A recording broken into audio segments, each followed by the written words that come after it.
The Lord be with you. A reading from the Holy Gospel according to Luke. All the tax collectors and sinners were coming near to listen to Jesus. And the Pharisees and the scribes were grumbling and saying, "This fellow welcomes sinners and eats with them." So he told them a parable. "Which one of you, having 100 sheep and losing one of them, does not leave the 99 in the wilderness and go after the one that is lost until he finds it? When he has found it, he lays it on his shoulders and rejoices. And when he comes home, he calls together his friends and neighbors, saying to them, 'Rejoice with me, for I have found my sheep that was lost.' Just so, I tell you, there'll be more joy in heaven over one sinner who repents than over 99 righteous persons who need no repentance. Or what woman having 10 silver coins, if she loses one of them, does not light a lamp, sweep the house, and search carefully until she finds it? When she has found it, she calls together her friends and neighbors, saying, 'Rejoice with me, for I have found the coin that I had lost.' Just so, I tell you, there is joy in the presence of the angels of God over one sinner who repents." This is the gospel of the Lord.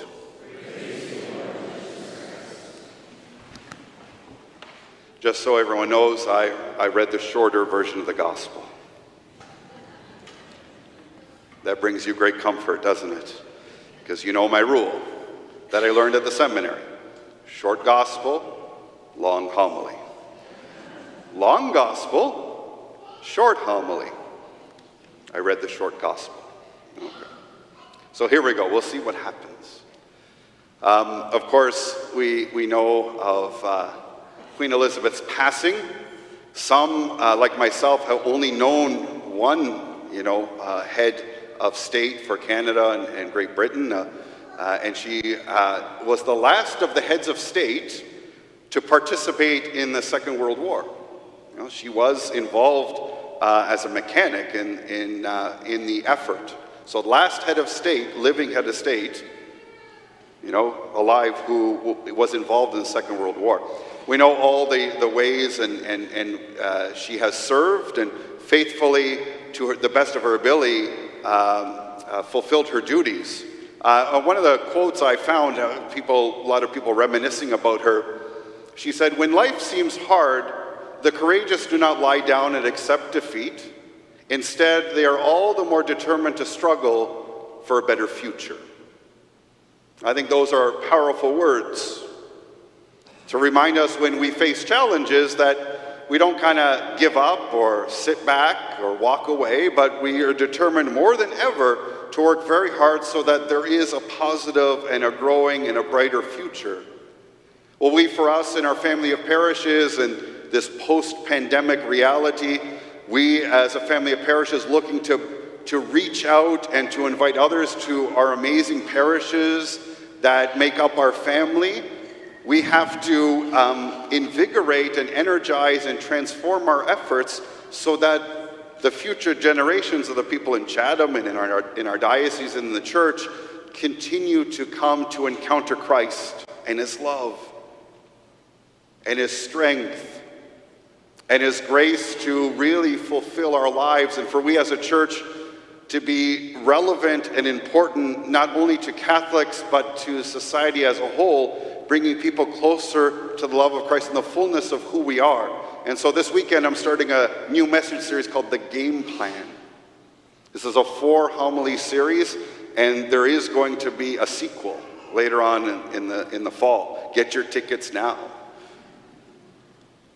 It's been over a year that myself, Father Darius, and Father Robert have been here. I've been able to make connections, certainly with the staff, with many of you, with the Pastoral Council and the Finance Committee, and now kind of getting insights with our schools, our outreach ministries.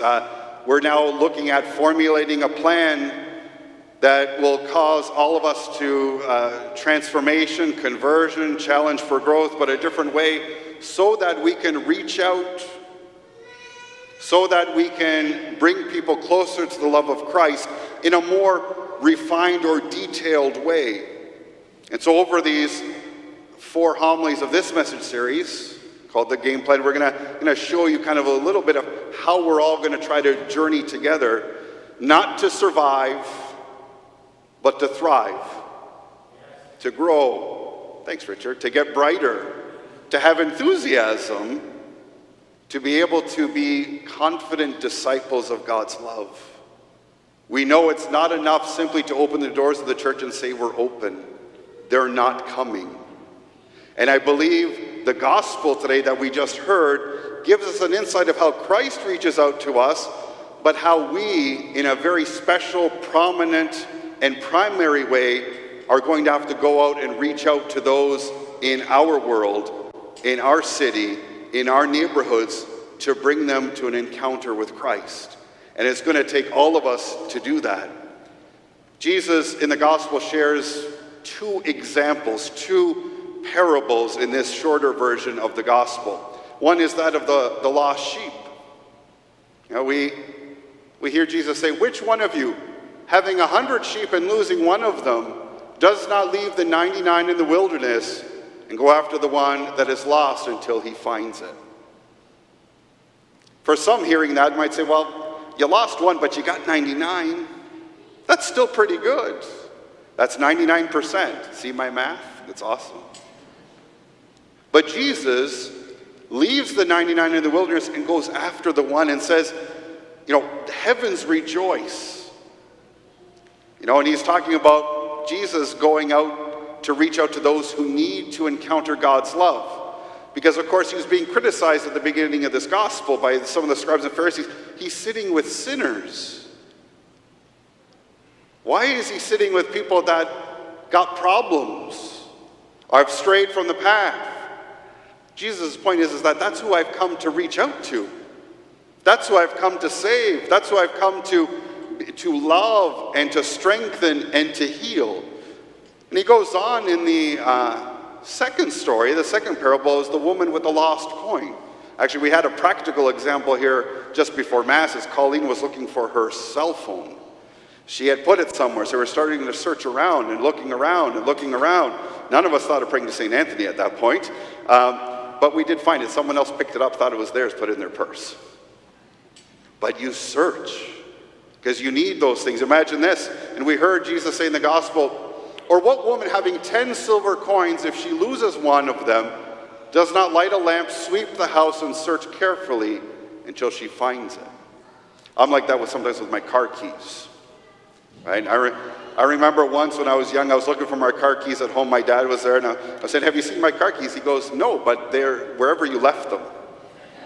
I said, "That's not helpful to me right now because I can't remember where I left them."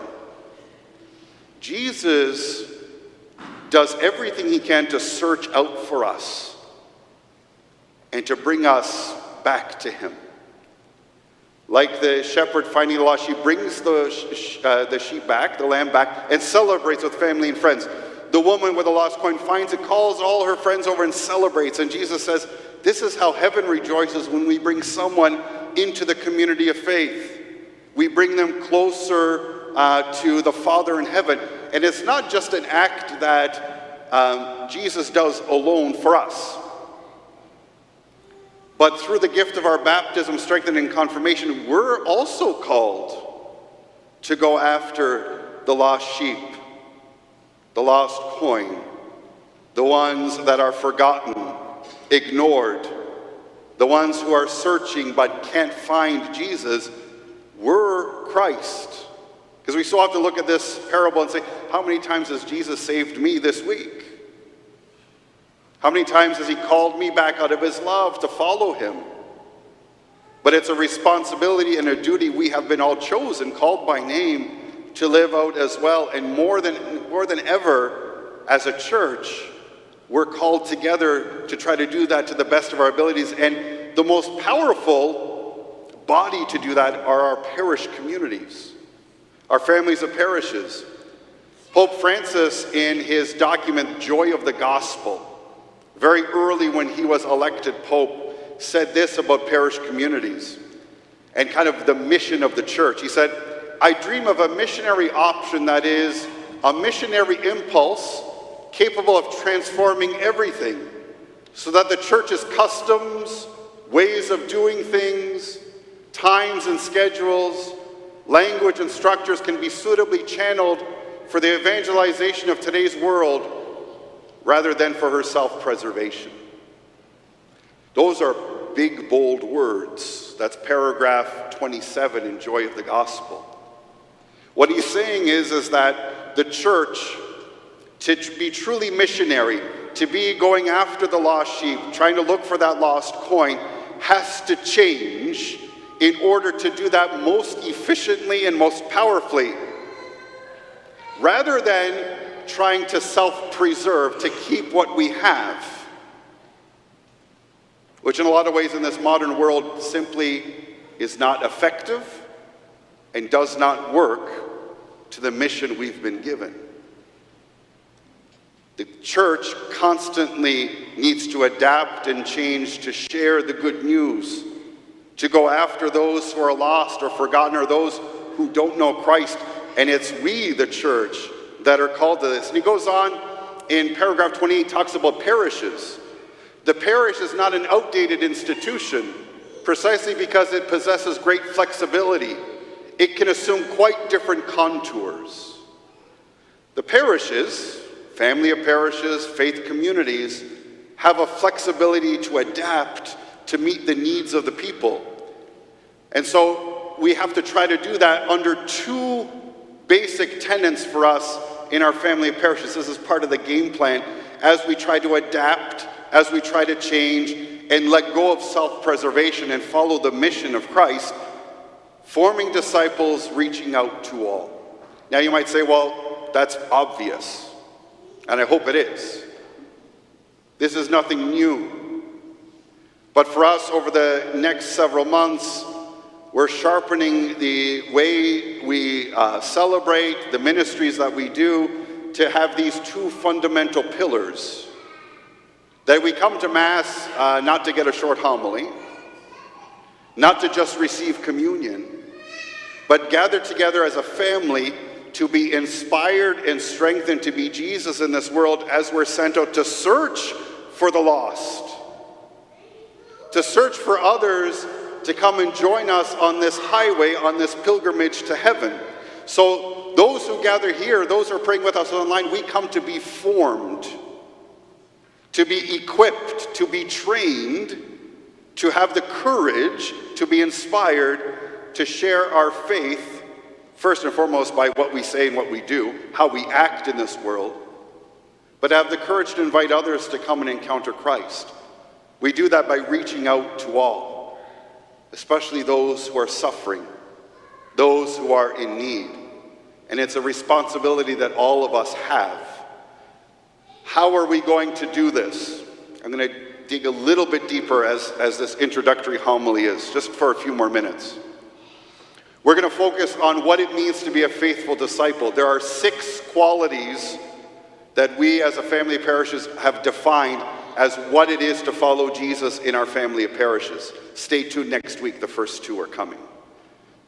Over the next 3 homilies after this, we're going to look at 2 of the qualities each, and all of our ministries, all of our programs are going to try to funnel into those 6 qualities to figure out, not just to say that we're supposed to be faithful disciples, but how are we going to be trained, and what should we know, and what should we be doing to share the good news. There's going to be a renewal of ministries. Some ministries after the pandemic you see are starting to come back. Some of them will be coming back being different, trying to line us up to form us as faithful disciples.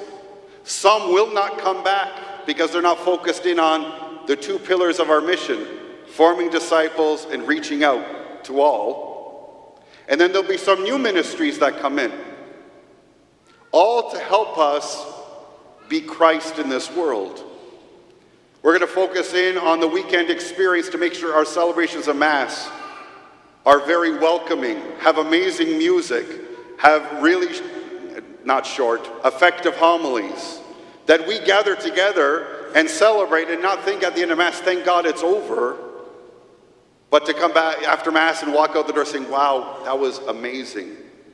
That filled my heart. That gave me strength. And so we're going to focus and try to focus, and so you'll see some changes as we move forward. There's these access points.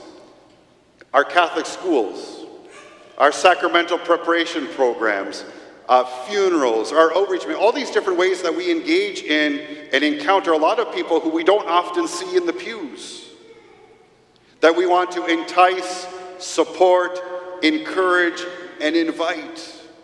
And some of the ways we're doing those things are changing. This you won't see very much. This is from the school board, the St. Clair board, their kind of strategic plan.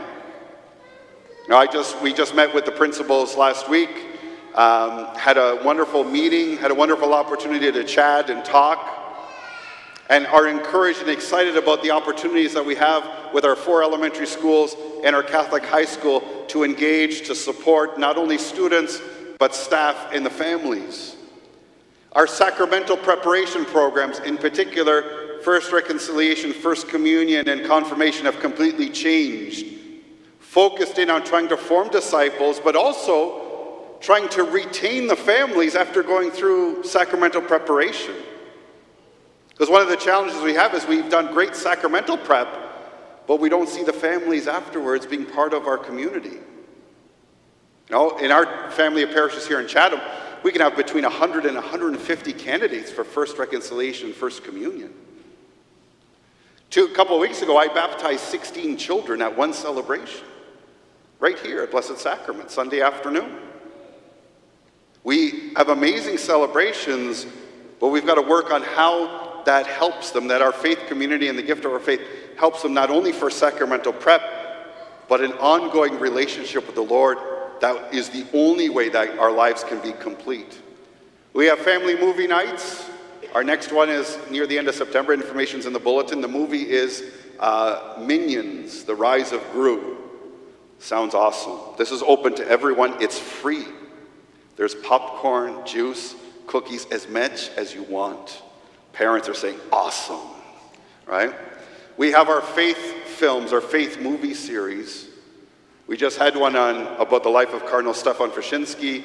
We have one now coming up about John Paul II. It's all in the bulletin, but these are ways in which we're trying to look at examples, trying to build a sense of community, trying to become those faithful disciples. Starting this week, this Thursday, the 8 a.m. Mass at St. Ursula's is moving to 9:30 again. So this Thursday morning at 9:30, and after the Mass, we have a new cafe called the Good Place Cafe.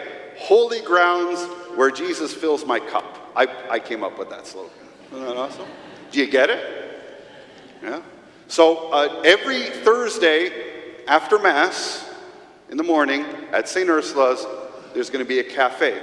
Coffee, tea, juice, different every week. There's different snacks and different things just to help build a sense of community. One of the things we're longing for since the pandemic.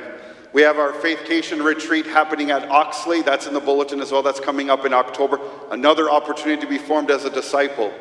I want to conclude my reflections, again, based on this opportunity of change, this need to adapt. The gift of the church, especially our parishes, is to adapt, to be flexible, to meet the needs of the people today so that we have a future. This past week, the last few days, I was on retreat up in Godrich. I know I was a pastor there for 5 years, a number of years ago. And there's a sister that lived up there that used to say, Godrich is rich in God. So I went there on retreat. So I went and just kind of quieted down, took some prayer, and I would do walks a number of times during the day. And one of the buildings just down from St. Peter's Church, where I lived for 5 years as the pastor, is the Huron County Museum. I lived there for 5 years, never walked into that building. Always had hoped I would. Just like I finally got to walk the boardwalk along the beach, because when I was there as the pastor, you never were unknown in town. Hi, Father John, how are you? How's it going? So I finally was able to relax and incognito be able to enjoy the boardwalk. But when I stopped, I read this sign, and I was thinking about the homily this week, and I said, this is what it's summarized to. Underneath Huron County Museum, it says, always changing, always inspiring. And I really think that's what we as a family of parishes in this game plan that is going to take us 5 or 6 years to unfold, to unpack, to get to where I think we could be, to inspire, to transform. We're going to need all of everyone's help to move forward in this. And wait, there's more. I'll explain it through the series. But we always are going to change. We're always going to adapt so that the gospel can be proclaimed, so that people can see Christ. For us now, there is a call for a change so that we can reach out and be a light in the midst of the darkness. We embrace this game plan as it unfolds, and areas where you can help and step up, we're going to need your help. All this so that Christ may be seen and may be encountered in this world through you and through me.